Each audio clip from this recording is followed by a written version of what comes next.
And welcome back to another Helix Studios Today podcast. And today we're with the man who really started it all.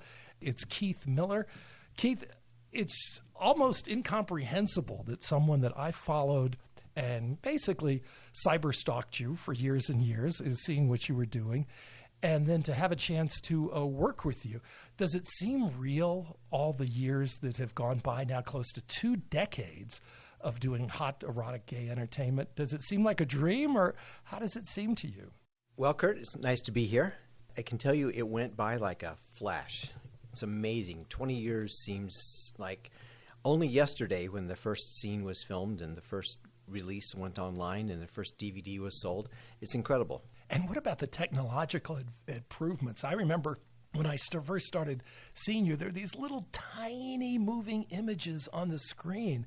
The improvement in quality and production effects, and now the theatrical elements that are involved, it's almost like light years from the way it was when you first started. Was it ST Productions that was the first company? Well, yeah, it started very back in the beginning with the Spanking Fetish Productions and progressed on into the rest of the productions that we broke out from that.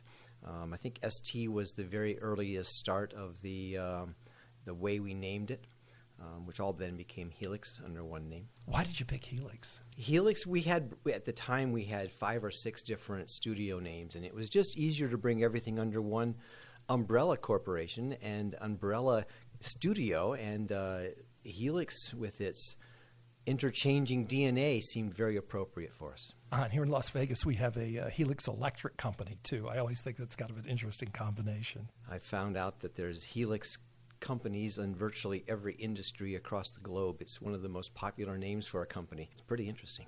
You did something that I had at one point, actually had the fiscal resources to do, but it's been really good for me to meet you and see the way you did it, because I don't know if I had the business acumen, the business skills to pull it off, because it's not just finding the hot guys, it's actually putting it all together as a business to get the product out there week after week. Consistency is the name of the game, but I don't know that I want to take credit for being the smartest man in the room or the one who invented all this stuff or thinks it all through.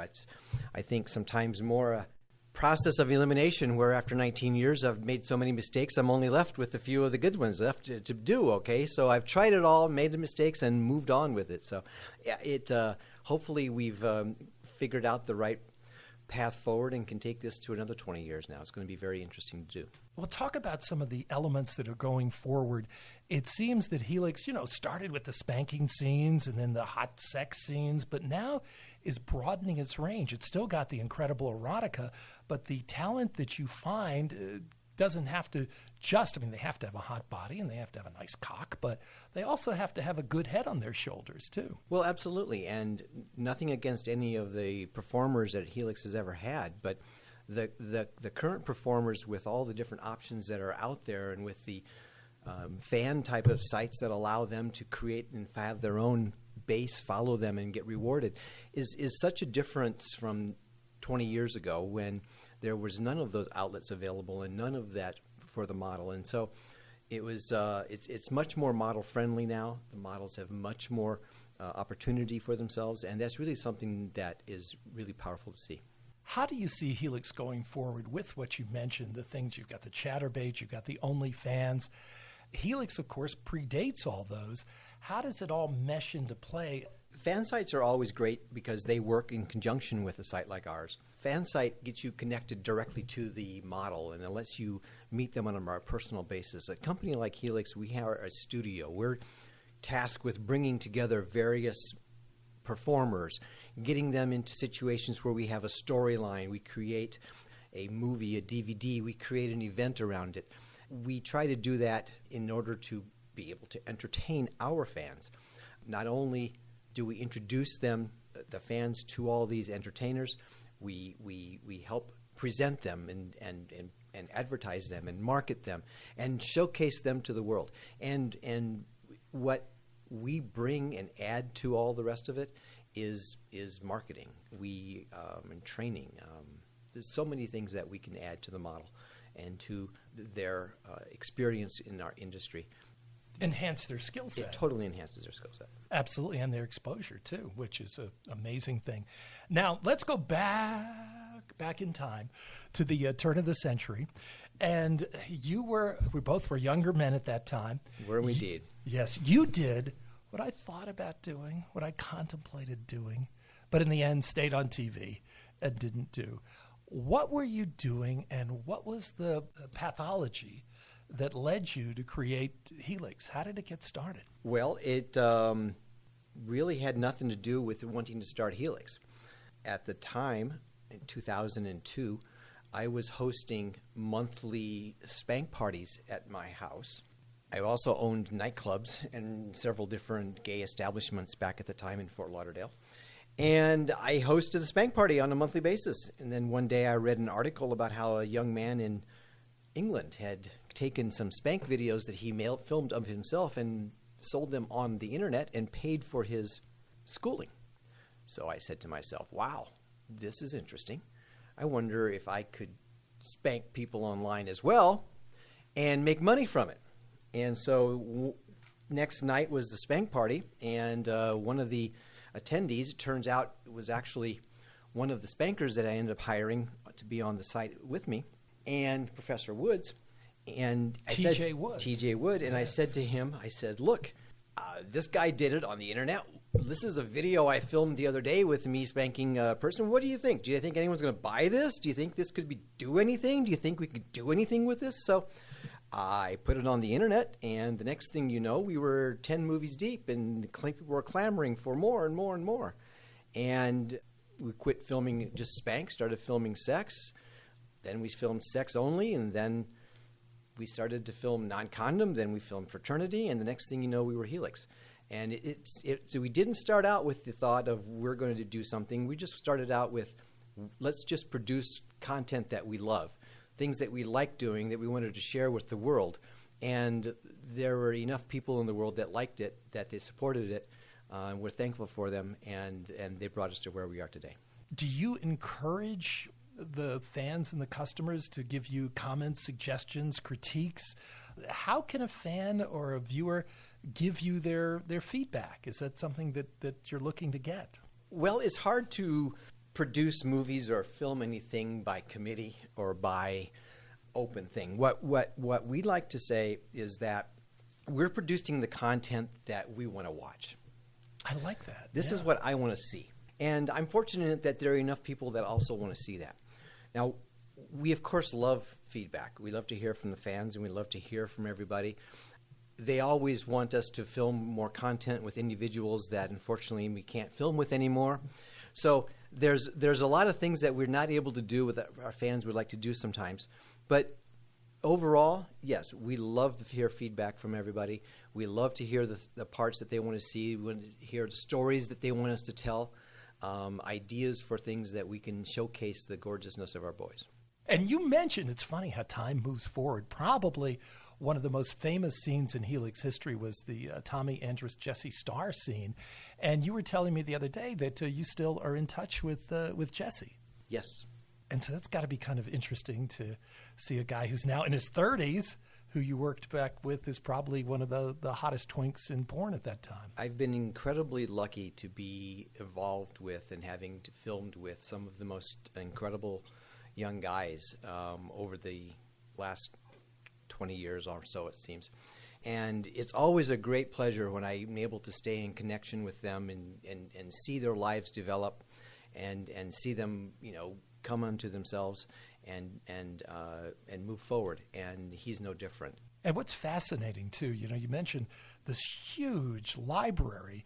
Some of those early scenes, some of them with you in them, they're still available. You subscribe to Helix, and you can check out. You kind of almost like a gay adult entertainment time machine to take you back, and you go, "Wow, that is amazing." When you look back at some of those, I'm not really sure how we all got here. I mean, if you take a look back, I think my scene count on the site is somewhere around 320. I must have only seen 100. And it It's seems to me way there was too a name. many. It wasn't Keith Miller. It seems to me it was a guy named Jeff. Jeff Stern. Jeff Stern. Jeff Stern. How exciting was it to do those early scenes? I mean, that is something, as I've talked about with the models, that so many people want to do. And it was a different time back 2 decades ago. Were you worried? I guess you were already, as a club owner, so were already entrenched in the gay industry, in the gay world. But were you worried about any blowback, about any pushback from you doing that when the site first started back in the day? Dealing with the unknown, there's always going to be some questions as to what's going to happen and what would be the result of it. Yeah, that was first 5 movies I think I didn't show my face. And then suddenly I realized that it was the fans that were making the success, and the fans were the ones who were loving what was being done.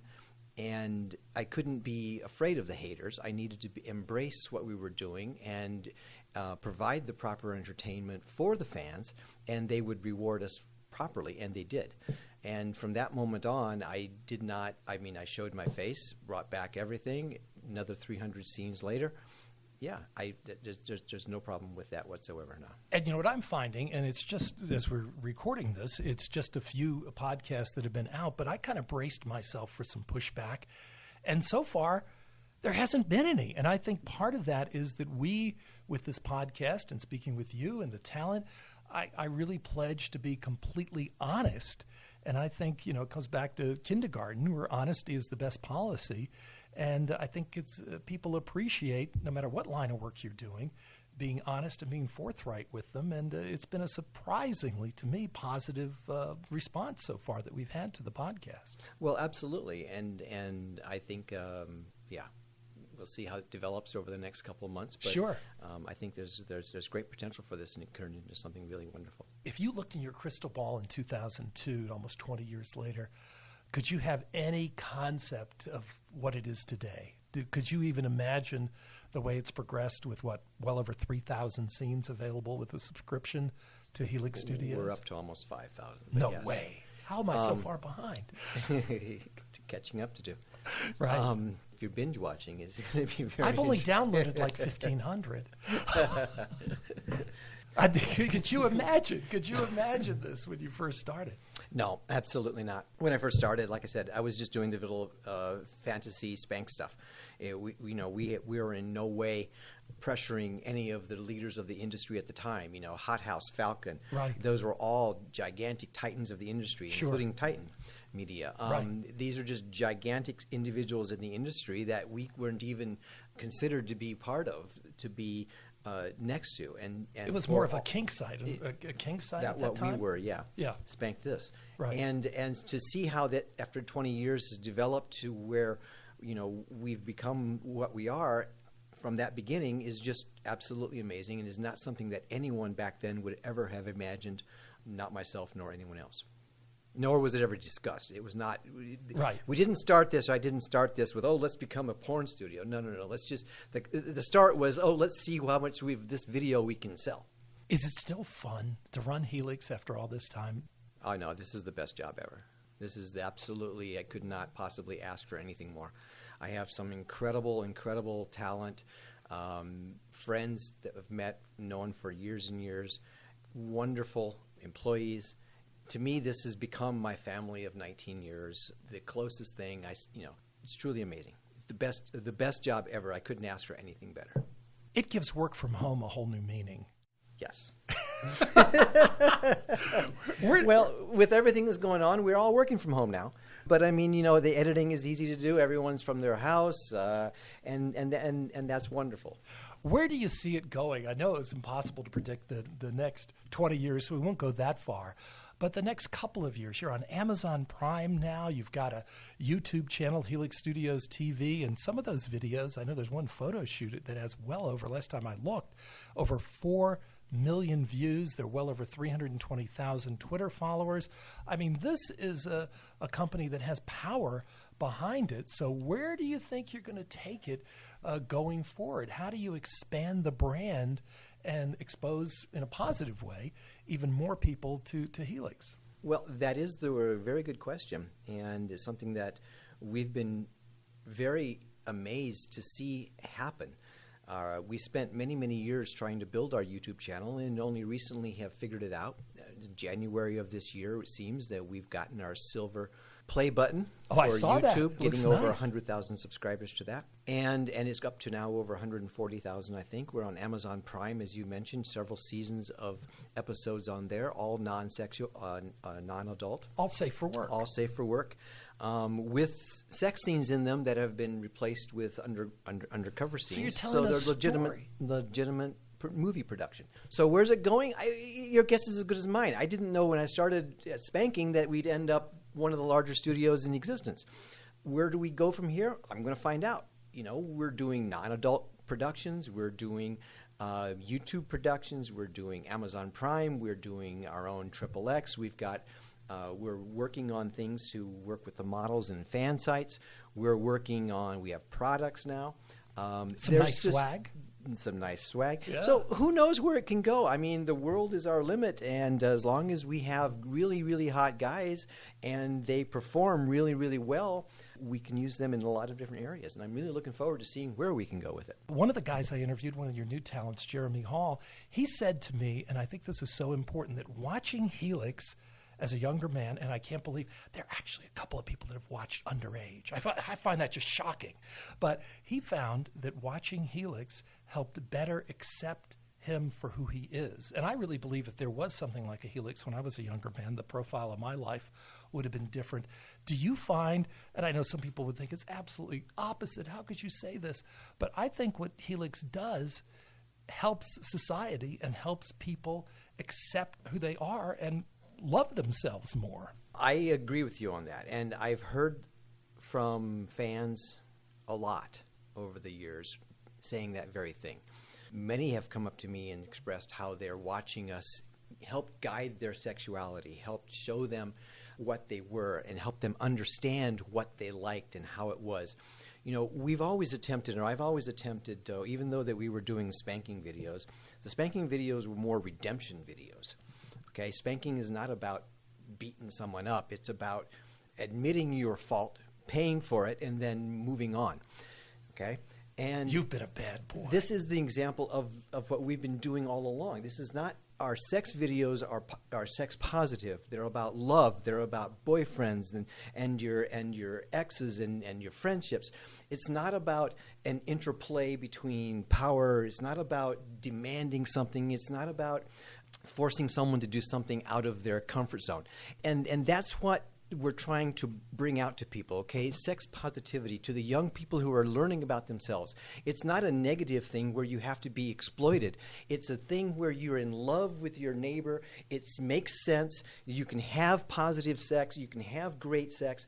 And life goes on, and we're back, and everything is normal. And that type of feeling seems to be felt by the viewers, and they express it over and over again, and I'm so pleased that they get it.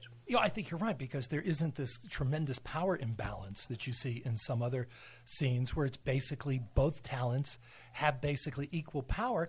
And when you compare it to some of the other stuff out there, I was telling somebody the other day, I said, I said, you're doing in an adult entertainment, okay, porn, which I don't like that word, but porn. And I said, yeah, but Helix has wholesome porn. If there's such a thing, I would like to say that that's ours, because yes, the porn your mother would be proud to watch, okay? Maybe not with their child, but with the other guys. I've actually shared, my mother's still with us, kicking away, a crazy 84-year-old day trader, and I've actually sent the podcast to her, and she's like, oh, that was very tastefully done. Yes. and see, you can go to Amazon Prime and you can watch season 1 and season 2 of Helix Studios Presents, and it's the non-sexual version of the exact same thing. And the mothers can watch that, and it gives a great representation of what their children are doing, what their son is doing, and it shows that we're not putting them into a scenario where they're the sex object. We're putting them into scenarios that the mother is even proud of, saying, look, this is what my son is doing, and I like it. What I'd like to say is that Helix presents a fantasy, but it's a reality. It's a fantasy that can also be real, or at least it has a taste of reality with it, like Vegas Nights. Absolutely. I mean, they got married at the end. Absolutely. And that was interesting. One of the editors was the minister. We all get involved in this business, All right, well, sooner or later. I'm waiting for my walk-on. That Yeah. may be a while, but I'm waiting for Keith, it has been great to have you. Anything else? We'll get you back every once in a while just to touch base when new things happen and new things develop. Hopefully this will be a good, long-lasting relationship. I was stunned to be able to follow you for so long, and then oh my gosh, Helix is down the street from me now. So I look at that, people say, oh, it's meant to be. This was kind of a divine gift. You went from Fort Lauderdale to San Diego to Vegas. How do you compare? Wrap it up with one thing here. How do you compare San Diego with the cool beaches and the Hilldale? What's the neighborhood there? The Hilldale? Isn't that the gay neighborhood in San Diego where they have the big flag? Hillcrest. Hillcrest. I knew it was Hill something. There you go. So how do you compare the cool breezes of Hillcrest to the blazing heat we have here in Sin City that's really, I want to tell you, it's not really Sin City. It's actually, once you get off the Strip, it's just like any other city, except it's hot. Well, I mean, we're trying to make it Sin City here. Give us time. Wholesome Sin We've City. only been here 4 years. We like Vegas. I mean, Vegas has a lot to offer for us. It's got wonderful houses. It's got great people. It's got great shows. There's great restaurants, and there's heat, and there's pools, and there's ways to stay cool. Yeah. But we're human beings. We stay inside most of the time anyway. So. I like it. I was only 40 years younger because now I've had 5 years in a row with an all-over tan. I know, it's TMI. Keith, those are always great. All right, it's been great chatting with you. We look forward to many more experiences, and I want to thank you. It's rare in life that you've been one of my idols, and you've kind of shown me that I would have had some, because you're a tougher businessman than I think I would have been. And it's a real treat for me to have an opportunity to work with you and just see where this goes and watch the development of the talent, like somebody like Jeremy who just started and he's like so excited and so thrilled. I mean, just to get that effervescent energy.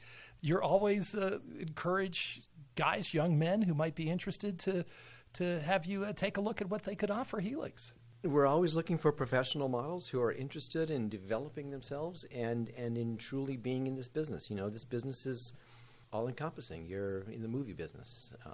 But you also have a family, it seems, with Helix. And you have a family here. If that's something that interested in, we're always looking for extraordinary talent that we can bring onto our platform and show the world. Keith, thank you so much for joining us on Helix Studios today, and we'll look forward to next time. I can't wait to see what becomes of this and all the great shows that are to come.